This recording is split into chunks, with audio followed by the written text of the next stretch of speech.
Back to streamline में Rikman. And आज की वीडियो में हम बात करने वाले हैं कि आपकी कट ऑफ क्या रहने वाली है इस साल यानी कि 2025 में for UG, for MCA and for master programme आपकी कट ऑफ क्या रहने वाली है। हम पिछले साल का रिकॉर्ड लेके आए हैं ताकि हम इस साल के रिकॉर्ड को उसके साथ हम उसका मेल तोल करके देख लें कि हमारे फर्स्ट राउंड की काउंसलिंग कहाँ तक जाएगी एंड कितने रैंक तक के बच्चों को जो है सीट मिलने वाली है।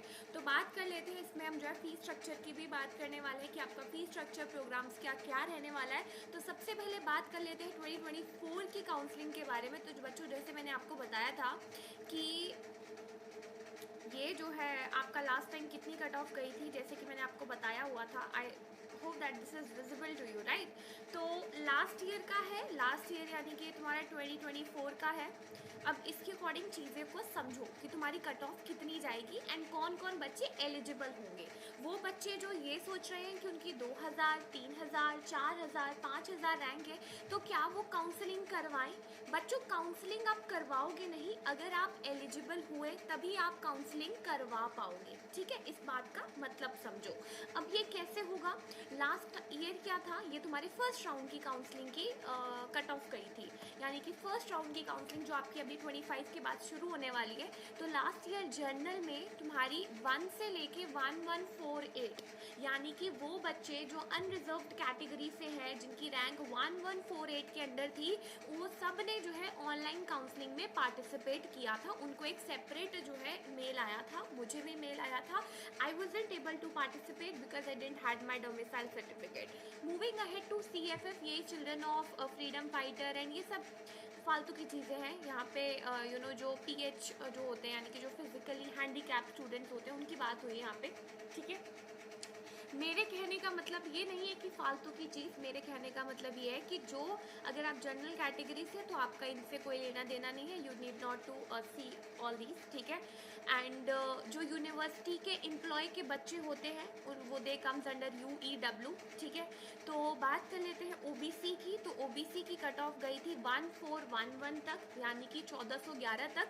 SC वालों की गई थी 1727 तक और तुम्हारी ST वालों की गई थी 2084 तक, ठीक है। उसके बाद wards of Jammu and Kashmir residents 2370 तक गई थी और वार्ड्स ऑफ कश्मीरी माइग्रेंट्स 2544 तक गई थी, ठीक है। अदर स्टेट वालों के लिए सिर्फ सेल्फ फाइनेंस और पेमेंट सीट्स होती है, जैसे कि आपको पता है, तो उनकी कट ऑफ गई थी 1730 की। तो इस बार क्या है, इस बार कट ऑफ थोड़ी सी ज़्यादा अच्छी जाएगी। यानी कि अच्छी क्यों जाएगी, वो इसलिए क्योंकि इस साल का पेपर थोड़ा टफ था। पेपर टफ होने के कारण पिछले साल पेपर बहुत इजी था, इस साल कंपैरेटिवली थोड़ा टफ आया था, इसलिए इसकी वजह से क्या होगा कि तुम्हारी कट ऑफ थोड़ी बढ़िया जाएगी। अब कट ऑफ बढ़िया जाएगी तो कितनी ज़्यादा बढ़िया चली जाएगी। अगर ये 1148 है तो ज़्यादा से ज़्यादा कितनी हो जाएगी, 1200-1300 तक चले जाएगी फर्स्ट राउंड की काउंसलिंग। तो वो जितने भी बच्चे जिनकी rank under 1300 and on and, मैं रफ आइडिया बता रही हूँ, वो अपने डॉक्यूमेंट्स तैयार करके रख लें क्योंकि वो फर्स्ट राउंड की काउंसलिंग के लिए एलिजिबल होंगे। अब इसका मतलब ये नहीं है कि सारे ही बच्चों को सीट मिल जाएगी। 250 से 300 रैंक के अंदर बच्चों को सारी सीट्स दे दी जाएंगी, सारी मतलब सीट्स दे दी जाएंगी, कुछ बचा दी जाएंगी। अब इनमें से कुछ बच्चे वो सीट्स ले लेंगे, कुछ बच्चे वो सीट छोड़ देंगे, जो छूटी हुई सीट होंगी वो नेक्स्ट राउंड में चले जाएंगी। एंड कुछ बच्चे ऐसा करते हैं कि वो सीट ले लेते हैं बट नेक्स्ट राउंड में भी पार्टिसिपेट कर देते हैं और सेकेंड राउंड में काउंसलिंग में सीट मिलती है तो फर्स्ट वाली को ड्रॉप कर देते हैं, फर्स्ट वाले जो है वो तुम्हारी स्पॉट राउंड में चले जाती है। समझ में आ रहा है। जब तक तुम काउंसलिंग में पार्टिसिपेट नहीं करोगे तुम्हें ये झोल समझ में नहीं आएगा, चाहे मैं कितना ही तुम्हें समझा क्यों ना दूं, ठीक है। तो ये तुम इनमें प्लस 150 रैंक जोड़ दो, इतनी तुम्हारी ज़्यादा से ज़्यादा कट ऑफ चले जाएगी फर्स्ट राउंड में।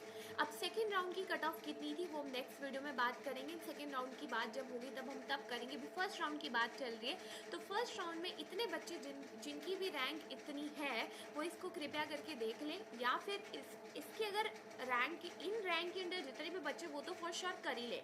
ऊपर से 150 रैंक अगर हम ऊपर कर दे बच्चों को ऐड तो वो भी ज़रा अपने डॉक्यूमेंट तैयार करके रख लेना अगर कट ऑफ अच्छी जाती है तो।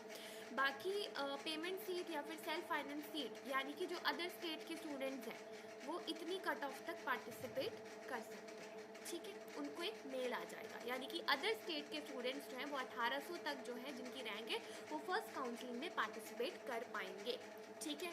उसके बाद हम मास्टर्स प्रोग्राम की बात करें तो जर्नल या EWS यानी कि economically weaker section of society under UR यानी कि अनरिजर्व कैटेगरी के अंदर 1 से 583 तक गई थी कट ऑफ। OBC वालों की 715, SC वालों की 705, ST वालों की 706 और अदर स्टेट वालों की 583 गई थी। एंड MC की बात करें तो जनरल के लिए 77, 89, 92, 92, 48 आप इसको चेक कर सकते हैं एक बार, ठीक है। ज़्यादा से ज़्यादा ये 100 तक चले जाएगी अगर अच्छी कट ऑफ जाती है, क्योंकि मैंने MCA का एग्ज़ाम नहीं देखा था, वो उसका डिफ़िकल्टी लेवल पे डिपेंड करता है, बट ऑन एन एवरेज इतनी जाती ही जाती है। फर्स्ट काउंसलिंग में सारे बच्चों को सीट नहीं मिलती, इसका मतलब ये नहीं कि आपने काउंसलिंग में पार्टिसिपेट कर लिया, डॉक्यूमेंट्स अच्छे से भर दिए, आपने फ़ीस सबमिट कर ली तो आपको सीट मिल जाएगी। नहीं बच्चों, ऐसा नहीं होता है, वो एलिजिबिलिटी क्राइटेरिया होता है। पहले कुछ बच्चों को सीट मिलती है, फिर वो सेकंड में ट्रांसफ़र हो जाती है, फिर तुम्हें सीट मिलेगी, फिर स्पॉट में जाके तुम्हें सीट मिलेगी, तो वो सब हम बातें बाद में करेंगे। आई होप इतनी क्लैरिटी हुई होगी। बाकी जिन भी बच्चों की रैंक कम है तो वो कृपया मेरी ICR वाली वीडियो देख ले जाके, वो उनके लिए हेल्पफुल होएंगी।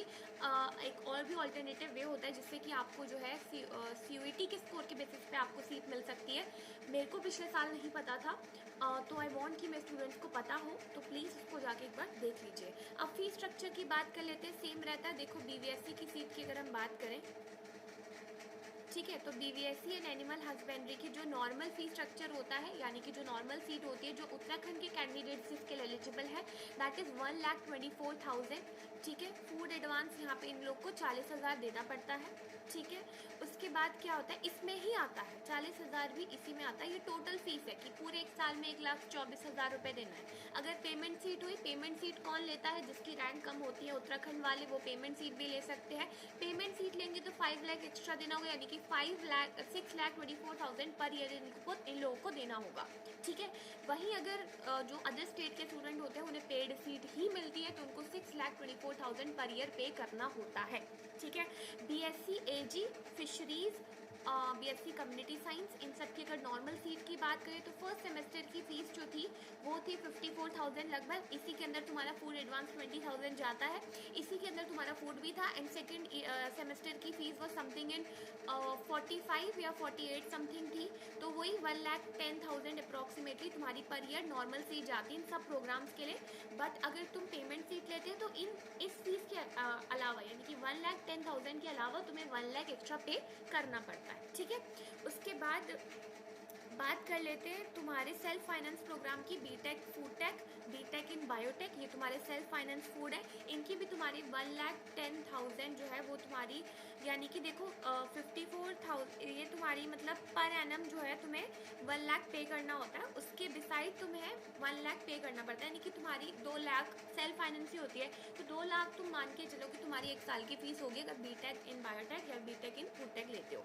आई होप तुम्हें ये UG के इन सारे कोर्स स्ट्रक्चर की सबका समझ में आ गया होगा। प्लीज़ डॉक्यूमेंट्स रेडी रखना ताकि तुम मेरी तरह रिग्रेट ना करो, ठीक है। वो डॉक्यूमेंट वाली वीडियो देख लो, कोई जो भी तुम्हें काउंसलिंग के टाइम पे चाहिए उनको तैयार करके रखो। बी रेडी, काउंसलिंग स्टार्ट होने वाली है। जिन भी बच्चों को सीट नहीं मिली है, प्लीज़ अगर CUET के थ्रू DU मिल रहा है, BHU मिल रहा है, प्लीज़ छोड़ना मत, उनको ले लो। क्योंकि मैंने छोड़ दिया था पिछले साल पन्नगर के चक्कर में, बट यार it was a bad idea. But again I don't want you guys to regret. अगर यहाँ पे सीट नहीं मिल रही है कोई बात नहीं, कहीं और ले लो, कोई इतनी वो बात नहीं है। प्लेसमेंट्स का थोड़ा इशू रहता है पन्नगर में, ठीक है, वो कोई बात नहीं है। बट अगर पन्नगर का नाम चाहिए तो फिर पन्नगर में ज़रूर आना। बाकी that's all for this video. I don't want to take much of your time, so I hope I was able to make you understand lot of stuff. That's all for this video. Counselling के time पे I will be there to you to guide you guys. Please बस तैयार रहना and खुद कोई भी जल्दबाजी मत करना। जिसको भी मेल आएगा वो कृपया करके मुझे बताएगा कि मुझे मेल आया है, यानी कि वो एलिजिबल है काउंसलिंग के लिए। एंड वो जो है जैसे जैसे मैं डायरेक्ट करूँगी वैसे वैसे ही काउंसलिंग करवाना। सीट पक्की हो जाएगी कुछ सर्टेन 1200 के अंदर अगर रैंक है जनरल वालों की तो सीट पक्की है, बट अच्छे से करना, ठीक है। So that's all for this video. I hope you like it, and if you guys like it then why don't you like it, like why don't you hit the like button? Please do it, please do it. like 1 minute लगेगा, 1 second लगेगा, do it and do like, subscribe and share to Streamline with Ikman. Till that, tata, bye guys, all the very best, all the very best. बस हनुमान चालीसा कर लो, पाठ कर लो, जो भी करना है कर लो अच्छे से and with full of positive energy just move ahead. कोई बड़ी बात नहीं है, रैंक अच्छी नहीं आई तो कोई बात नहीं, ज़िंदगी में हर कुछ तुम्हें नहीं मिलता है, बस look stay positive and just move ahead, ठीक है। सो बाय बाय।